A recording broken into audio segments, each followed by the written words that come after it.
Happy Wednesday. Just took out my trash. My trash days are Wednesdays. So, getting ready to go get my little ride on real fast. I get like a little small window that I can ride every day for a half an hour because, see, I'm a parent. So, if I'm not there, my partner has to be there. And so, I get a little sliver of time that I can go out and ride.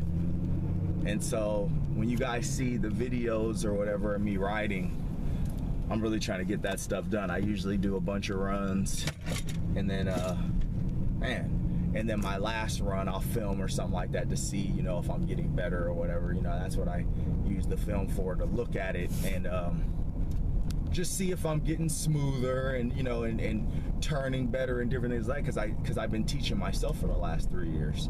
I've never really rode with anyone. I rode with people a couple times, but you know, my riding time is so sporadic and weird because of the fact that, you know, I'm, like I said, I'm a parent, and so I have to be around. I can't really ever ride with anyone, but I'm trying to figure that out soon. So wish me luck. So what I wanted to talk about kind of pertains to that, which is I sat around watching videos all the time of these great riders, and they're doing all these tremendous things. And, you know, I would go out and ride, and you know, and you know, but I wouldn't really push it. And I was thinking about that yesterday. I don't want to make excuses or anything, but you know, I have a back injury, so I got to watch that, you know, because I turn funny or something like that. I'm already doing too much, but I have the back injury. I got to watch that. I have a groin problem that I developed from my back injury because of overcompensation, so I got to watch that. And you know, and I'm getting older.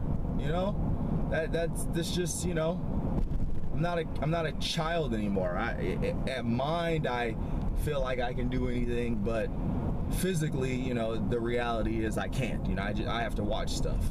So what I'm saying, why I'm saying this is, it's the same thing with the studying and the audiobooks. We can absorb all this great information. I can watch great freeboarders ride all day long. You know, and it's fun to watch them. It's great. But until I get out there and push it the way that they're pushing it, or like really study the movements and really try and go out and say, okay, I'm gonna try and do this itself and master this and get better at this. I'm gonna take actionable steps to gain this particular skill. It doesn't matter.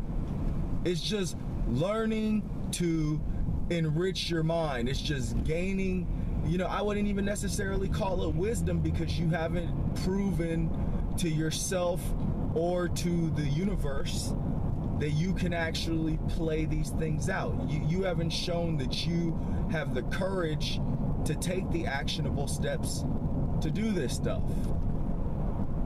So I urge you, if you're in study, if you're trying to get better at something, take actionable steps with that information. While you're reading and while you're in study, write down different things that you can do to apply that new knowledge. Because if not, you're just wasting your time. You know, like I said, you could learn it and give the information to someone else and help them, then that's great. If you're a teacher or whatever you want to call it, if that's your, you know, if that's your job or whatever, obviously you need to enrich your mind in those areas, obviously. But if you are in a position where you're trying to improve your life, or you're trying to improve a skill, you can't sit back and just learn all day and not go out and take actionable steps to get better. Sequential steps. You know, I do this, I get better at this, I move on to this, I get better at this, I move on to this. That type of stuff, because a lot of the stuff that you want to do, just like myself, it's not a one-step process. There's many layers to getting to that, you know, goal, or getting to where you want to get. So, you know, what is your timeline? What is your, you know, step-by-step process specifically? And then your, you know, you're going out and you're doing those different things, and then you're turning around and you're writing down when it got done, how it got done, what your experience was like, and, you know, inevitably what you're gonna work on next.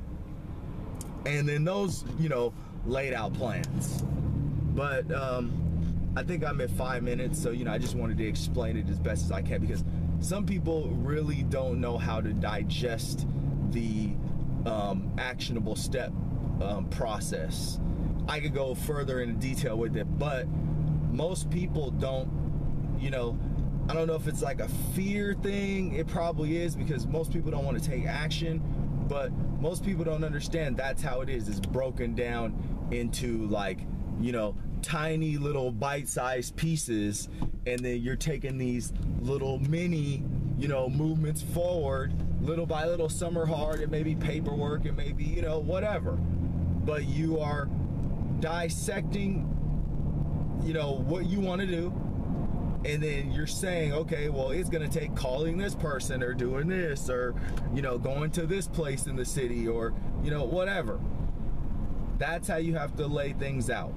If you're not laying things out like that, then, you know, it's just making things a lot more difficult, and it's adding to the timeline, because you don't have a plan.